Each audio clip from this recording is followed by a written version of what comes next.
There are just some losses that sting a little bit more than others, and that is definitely the case for the Las Vegas Raiders and their latest Week 10 loss to the Indianapolis Colts. And I got to be honest and start off by saying that I know that it doesn't all, it could always be worse. That's what they always tell me. But could it? Could it really? Because the last time I checked, this little skid that the Raiders are on, yeah, not great. In fact, I would say it's the exact opposite of great. It's well, not great. But anyway, so the Colts taking on the Las Vegas Raiders, and we got standouts, we got fizzouts because pop. Standouts because of players that stood out, and fizzouts because pop. We think it's the greatest thing since sliced bread. Let us know what you guys drink in the comment section. Comment section. Trying to make my own word there. Comment section down below. Whether it's Coke, Mountain Dew, Pepsi, doesn't matter. Let us know what you guys drink in there. This was just a rough game. Just another, hey, the tank is on for the Las Vegas Raiders. My Vikings, my Vikings just like to give me heart attacks. My Raiders just like to let me down. Well, both of them let me down sometimes. But anyway, I'm actually going to knock on wood. So I got to start out by saying that this was just, this is a rough game. This is an absolute rough game for when you have a team like this that has all this talent and just can't quite get it done. So Matt Ryan, we'll start out with the standouts here for the Indianapolis Colts. You got to be able to give a little bit of credit to Matt Ryan. He played an extremely efficient game, 21 of 28.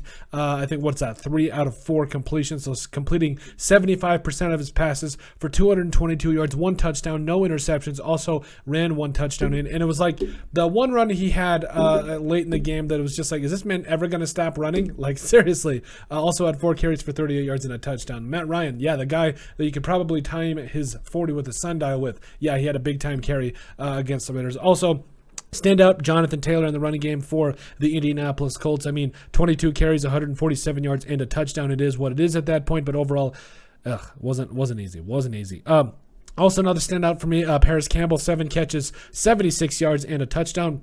Like I said, guys just completely getting it done for the Colts, sticking with the running game. Also, Kyle Granson, great job catching the ball, 4 catches, 57 yards. Michael Pittman also jumping back on that ball late in the game. That was just a killer for the Raiders. But 7 catches, 453 yards for Michael Pittman Jr. Also, that defense just flying around. They've got a top 5 NFL defense at this point, I think, in terms of throwing the football, I believe is what the commentator said or whatever it is. But Grover Stewart had a sack. DeForest Buckner just continues to annihilate people. Unique Ngakoue. Why does that name sound familiar? You probably know why if you're a Raiders fan. But, you were really excited to see how this, the Colts really did come out and show out. They did a lot of good things there. As far as also Kenny Moore also come up and made a nice stop on Josh Jacobs, who just sets the tone for the Raiders. That's how you set the tone on defense. Fizzouts, Julian Blackmon. You got beat on Devontae Adams, 20, what was it, that I don't remember how long that touchdown was, but it was crazy. It just wasn't great. Also, the missed 2-point conversion opportunities, not great. Jonathan Taylor, what are you doing?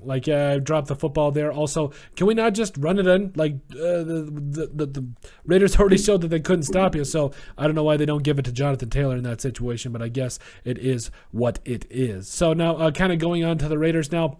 Derek Carr, definitely a standout for me. I don't care what anybody says about Derek Carr. There was that absolute dime he had on Foster Moreau for that. It would have been his second touchdown of the day, but no catch there. Derek Carr, 24 of 38 for 248 yards, 2 touchdowns, no interceptions. Also, Josh Jacobs. This man just sets the tone and does everything you need him to do.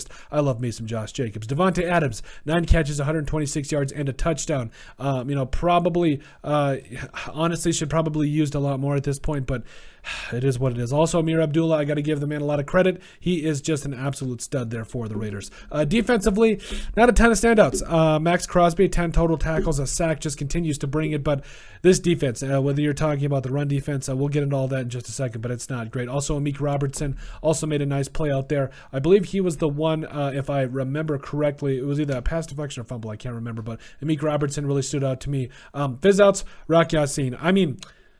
I know that it's the NFL and everybody else is really good, but you go against your former team. You missed that tackle on, I believe it was Jonathan Taylor there, early in the game, to set up that 1st and goal opportunity. Just, not rough. As well as other fizzouts, the run defense, really the defense as a whole, Yeah, wasn't great. I felt like they were both, just one of those things where you really want your defense to step up, and you didn't, not in any single way.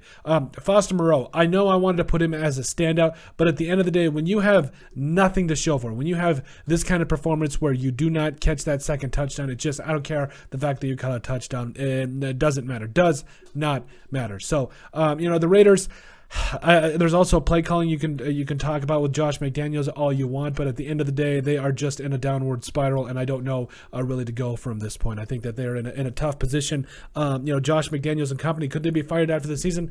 Probably not, but would you like to see it? Probably. But overall, I think that's it as far as standouts and fizzouts for the Las Vegas Raiders versus Indianapolis Colts. If we missed anybody, please put it in the comment section down below, and we would love to cover. But let us know what you guys think about our latest edition of standouts and fizzouts, because Pop. Also, let us know which pop you guys drink down in the comment section below, and we would love to hear it. So, but let us know what you guys think about our latest edition of standouts and fizzouts for the Las Vegas Raiders versus Indianapolis Colts matchup.